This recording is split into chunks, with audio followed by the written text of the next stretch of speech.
right, hi everybody. I am ecstatic to welcome Dr. Adam Cave. At the end of our first and last conversation, I walked away in complete, my brain was all in shambles in the best of ways. Worried about shambles. But okay. I couldn't find words to be able to kind of discuss what we went through. And I found a lot of the conversations that we had was just very enlightening, but at the same time, it made me do a lot of critical thinking, which is going to be one of the things that we're going to be focusing on today. So a little bit about Dr. Adam Cave. So he joined Mount Royal University in 2019 as the chair of the Department of International Business and Supply Chain Management. Before starting at Mount Royal University, he was the chair of the Bachelor of Business Administration at NAIT in Edmonton. And in addition, he was also the assistant professor at Hankook University of Foreign Studies in Seoul, South Korea. Dr. Adam Cave has extensive training experience in international business strategy, international marketing strategy, international management, corporate social responsibility, global mobility, and global supply chain management. Whew, that is a mouthful. Welcome, Dr. Cave, and thank you for jumping on board with this mini-series of mine where we have an open dialogue to go through your field of expertise with the intention to share valuable information to people of all walks of life. Now, I was thinking for some time how to actually start this conversation because, like I said, my mind was just all in jumbles before. But what I want to focus on today is, I think, the structures of the educational institutes and yes. Where do you think the future of education lies? Whew. So a nice, easy question. Mm-hmm. Thanks. Mm-hmm. I will start by first thanking you for the compliment. It's nice. I love the fact that when you walk away, people are a little bit, I don't know, I like to be thought-provoking, I think. It helps me grow as a person, and it's one of the fun parts about conversations like this. I was very curious as to where we were going to go today, to talking about some of those things. So, structure is fascinating. I think structure is a fascinating example of what is wrong with what we do, right? And so I go back to quite a few of these times that we talk about structure and these kind of things, and you know, you talked about my expertise, if you will, and my expertise is a little bit more in the global mobility side, talking about repatriation and engagement and things like that, but I dabble in education methodology, and it intertwines with my research, right? And so maybe to step back a little bit, my doctoral thesis, I used engagement strategy as the core theory behind it, or between it, right? And it was based on repatriates coming back to their home country, and then within 1 to 2 years, 50% or more quit, and they go somewhere else. And so what I landed on was engagement, right? And so you hear about it all the time. We start talking about, like HR talks about engagement all the time, and they, you know, that I don't know, there's different numbers that are out there. 70% of the American workforce is disengaged, right? So you're losing all sorts of opportunity. You know, so couple that with the fact that I'm a professor and I love teaching, and the classroom is so much fun, and engagement is fundamental to learning, right? If you're not engaged, you're not going to learn, right? And so you start playing with engagement, and you start playing with those things, and you start to look at what works and what doesn't work, and then why we do certain things. And then so you bring up structure, because you and I have talked about the fact that I think structure is part of the inherent challenge we have in education, right? We've structured everything very nicely, right?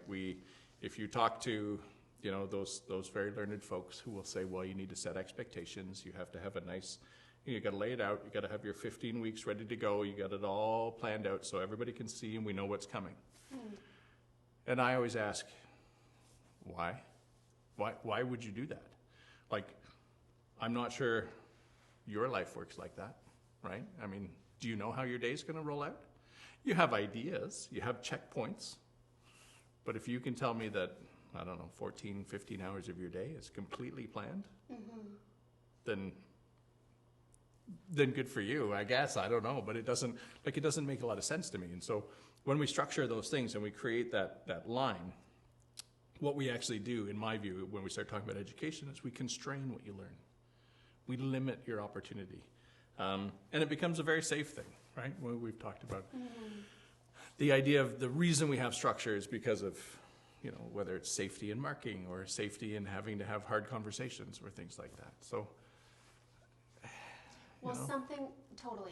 And it's interesting because there's so many different layers and it's so multifaceted. Right. So what I'm kind of intrigued with is bringing up the last conversation that we had about chaos. Oh, okay. Yeah, and how it's so important to help both dismantle, I think, where the education itself needs to go, but then also in the classroom between professors and students, and then how students learn as well. Right. Okay. So I think it's probably going to be important to define what we mean by chaos or chaos or however we decide we want to pronounce it. Because I think you and I pronounce it differently. But chaos. It's okay. Isn't it chaos? Sure. Okay. We can roll with that. I mean, chaos, it's entirely up to us, right? So, and it's also based on uncertainty, right? And so, like before we get to chaos and the the inner workings of your mind, I would argue that one of the reasons we set in place all this structure in education is to reduce uncertainty, right? And to allow for everybody to be able to see where we're going to go, which is nice. But our entire world and everything that we do is based on uncertainty, right? And how we can process information, how we can make decisions in what we do, and how that every experience that you have, gets internalized and gets turned into something new that you can use, that you can adapt, and that how to make faster decisions or better decisions, or when you make a bad decision, you go, okay, that's what I learned. Let's bring that back. I won't make that decision again, right? And so in our last conversation, we talked a lot about order and chaos, right? And I was arguing that a little bit of chaos in your mind is a good thing, right? And to be clear, chaos is not evil and order is not good, right? That's not the kind of order and chaos we're talking about. But if you lean back on who you are, right? Your mind is very ordered. You have a plan. This is what I know. This is my experience. This is how everything works, right? And so you're sure in that, and that is order, right? A little bit of chaos coming in suggests you question, well, is that right? Is what I know correct, right? Is what I'm doing the right thing to do, right? And so you manage your chaos by introducing it into your order, and we can call it self-reflection. Like there's lots of those big psychology words that I'm sure you know that I'm not that familiar with. But that's, by maintaining a rigid structure, that uncertainty and that chaos just stays around it, and we never experience it. We never engage with it. We never suggest that maybe there's something different, right? And I'm often reminded of those conversations you have with students sometimes, right? And you go, here's the textbook, and somebody will say, well, it's in the textbook. And I'll say, so what? Well, it's in the textbook. It must be on the test. I said, well, the textbook was written by 3 people just like me.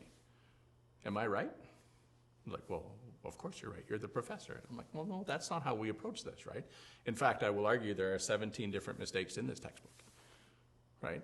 Which is not something we actually talk about in school, right? Because that textbook is right, because this is what I'm going to get tested on. Right. So how do how do we introduce some chaos into that? We sit there and I go, that author, who I know is a wonderful, wonderful person, did a lot of research. I fundamentally disagree with them on this point. Why do I disagree? And that, for me, is always that opening of a very safe conversation of, to sort of push back, right? And when I talk about education, when we talk about order and those kind of structure, is that we've been taught for so many years that this is right. And that's it, right? Maybe at some point in time in the future, you will second guess it. But this textbook is right. How could it be wrong? It's written down right here. Yeah. Right? Like, where do you go with that, right? And how do you introduce a little bit of chaos, right? And again, going back to the idea of chaos is not evil, Yeah. right? It's the idea of checking what you know, right? Like, we had lots of different examples this morning, and I'm at the moment struggling to bring one up that Yeah. would really make that point. But, you know, we have our natural reactions. We have that interaction that we have, right? So I sit down with you, it's very nice, it's wonderful, you know, we're having a good time. And then sometimes you'll raise your eyebrow. And then, so how do I reflect that? How do I deal with that? I have my natural reaction, which is, oh my goodness, she doesn't like what I just said. Like, oh, what? And then we also need to then introduce a little bit of chaos and go, well, maybe it means something different, Right. right?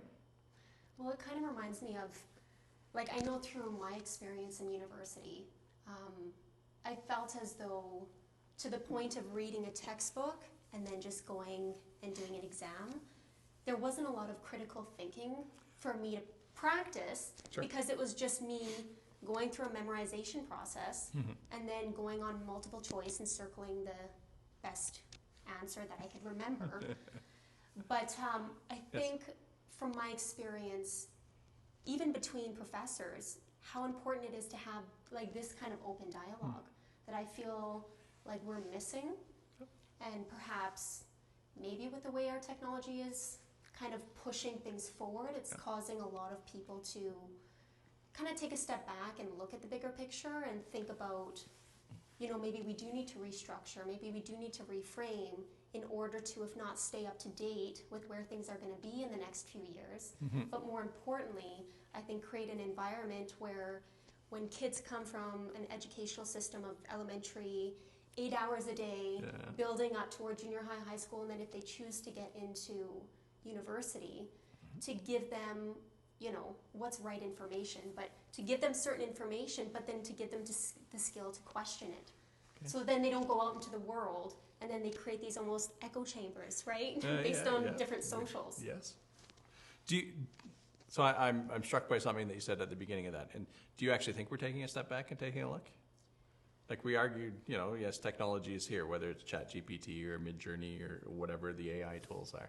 Right. I'm curious as to whether or not you actually think we are going to take a step back and reflect and determine maybe a different path. Because I will argue this happens all the time. But right? Don't you think it's kind of like a social needle of change where it takes a long time? Yeah, phones in your classroom, right? There was a big uproar about that when that came out. Oh my goodness, what are we going to do? We still talk about it, actually, as faculty. Like, oh, do you allow students to use phones? Like, why are we still talking about this? Right? That's been 2 decades, right? You might want to fact check that one, I'm not sure, right? Smartphones, a little bit less than 2 decades, right? Phones, 2 decades, right? Computers, the internet, right? How do you test students, right? So we have the technology. These things have happened. There was a big uproar a long time ago with calculators. Right. Like, oh my goodness, how can you use this technological change in your classroom? Did we take a step back and pursue a different avenue? Did we really? Or did we just sort of continue to do the same thing, operating within and around the technological changes, right? Like, there is a big conversation about ChatGPT right now. Right. But is the conversation really about fundamentally how we assess and how we teach? Or is it about how we manage technology? So then maybe that's just changing one's perspective and it's more about how professors would manage the classroom then? Is that it? Well, that's what we do. Right? But that's what has always been done, right? There's the managing of that, right? There's no fundamental change. There's no fundamental shift. If you look at teaching in universities in general, right? I went to school many decades ago. Fundamentally, it's not that different. Isn't that a concern? Yeah. For you, maybe? Well, I'm kind of wondering, like, just with how quick some of the technology is changing, like even 2-3 years from now, how are university institutes going to be able to compete with what's out there? Well, are we competing? Right? And who are we competing with? Right? So are we arguing, Amazon, Google? Right?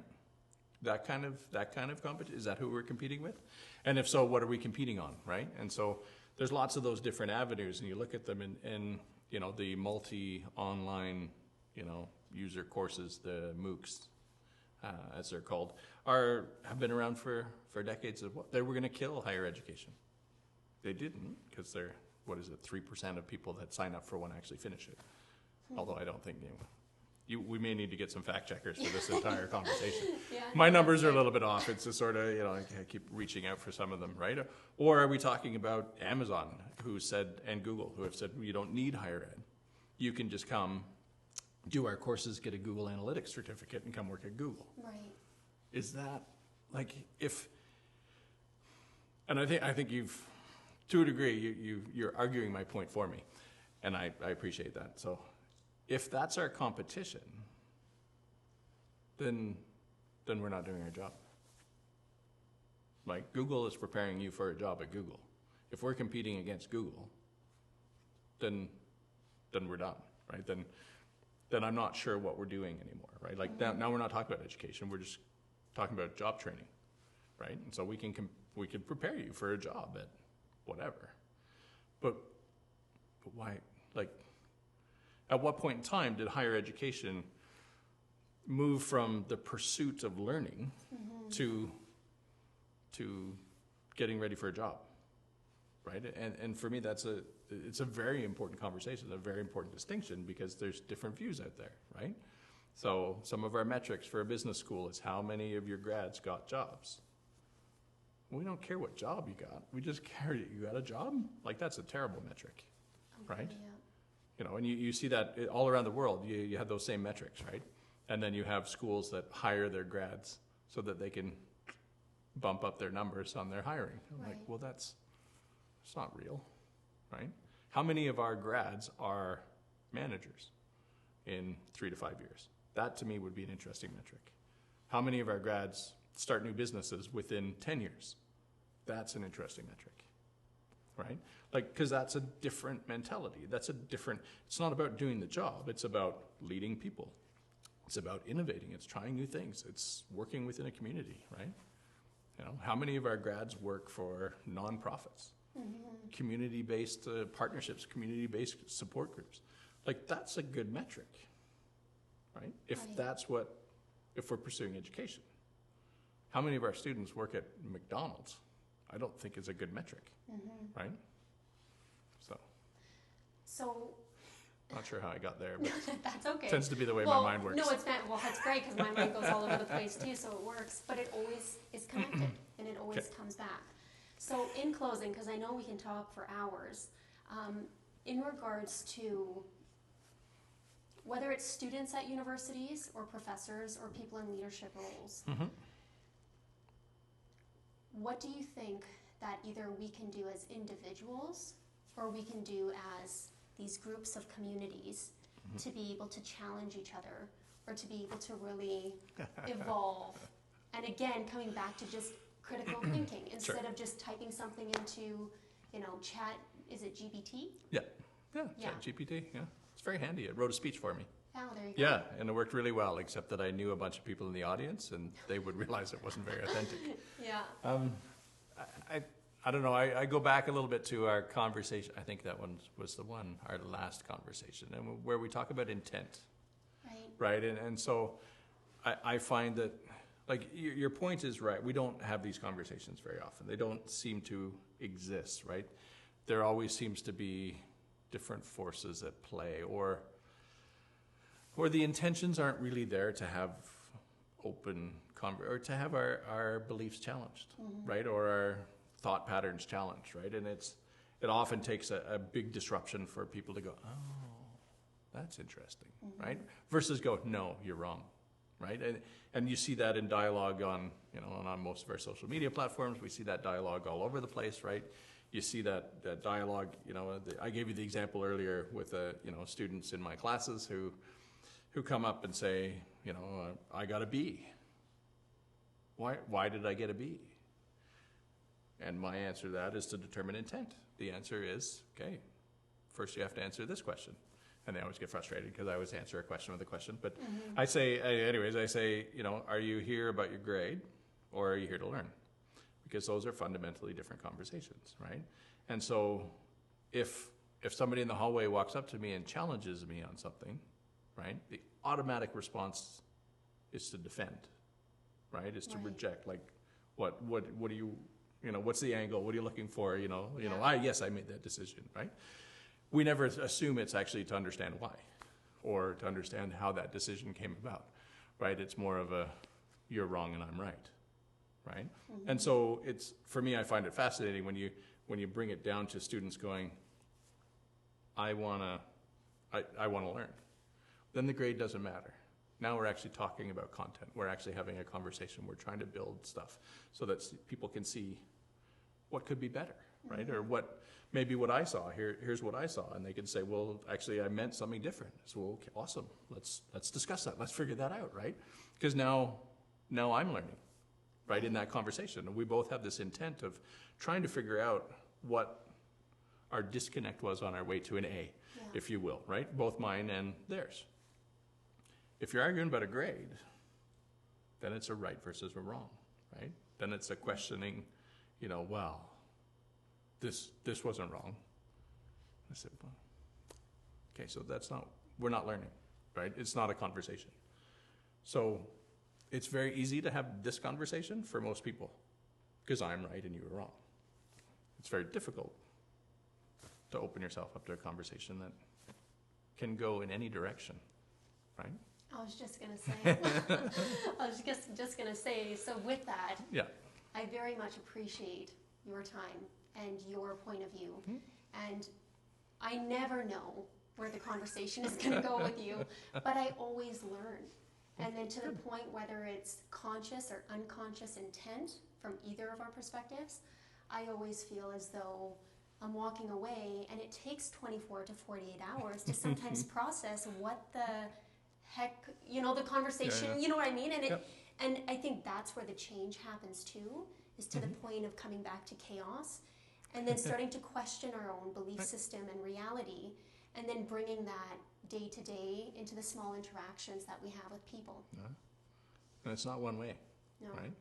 Because I walk away going, well, that's interesting. How did we get there? Yeah. Right? And why did we get there? Right? And so for me, that's fascinating, a learning opportunity too. So, and it's our time, not just my time, right? We're all here. So. Is there anything that you'd like to say to close to the audience? I'm not sure if I could sum it all up nicely like that, right? So it's important. I mean, time is one of those issues. We've talked a little bit about that too, right? It's, I don't own time, right? So if I wasn't prepared to spend this time, I wouldn't have come, right? But I thought this would be fun. It is fun. It was, yeah. It's not too bad. Thank you. Hopefully it was engaging. It was very engaging, and I think everybody in the crew in the back and the audience are going to be like, oh, this is quite an interesting conversation. Maybe, yeah. I think so. I hope so.